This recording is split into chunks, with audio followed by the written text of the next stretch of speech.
There is a common conception that the people in power are special, and that those people are often evil and irrational.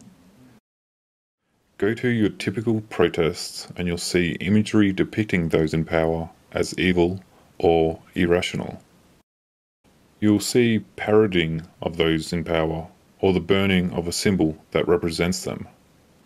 Attacking them on this level may be positive in terms of busting the spectacle of power, but it could too be argued that such actions are now just part of the status quo, part of the narrative. But I'd finally drawn a bigger protest than Christopher Pyne. However, such actions also abstract the person, so that they are now categorized as an entity of evil or of irrationality. They are no longer a typical flawed human with a big ego. They are now something different, something that can no longer be seen as a human being just making decisions. The problem is that such concepts detract from the need for critical analysis of those in power, and even detracts from the need for critical analysis of ourselves. Instead, the situation is now put into categories of good versus evil, rational versus irrational. No need to consider the complexities anymore. I'm right, they are wrong.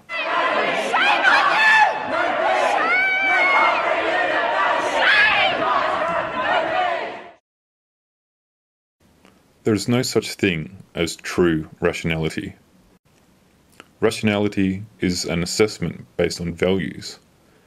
If someone values biodiversity in the environment, then excessive mining and consumerism will be seen as an irrational act.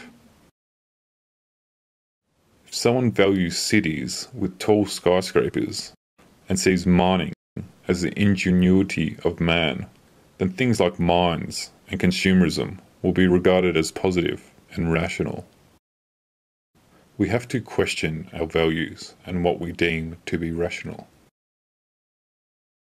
This is why campaigns or protests against those in power often just consist of evidence to back up the campaigning side's values or the notion of rationality. It is as though it is believed that if those in power are just shown the data or shown the petitions that demonstrate that a lot of people don't agree, then those in power will change.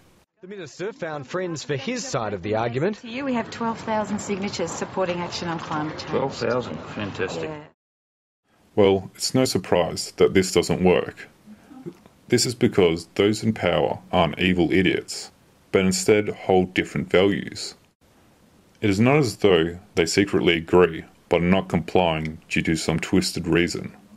They simply have different values, are conforming to an ideology that differs, and what they believe to be positive also differs. I guess the point is, to make change, understand ideology and what forms individual values, and attack that, rather than falling victim to categorical thinking and then trying to push your version of the truth.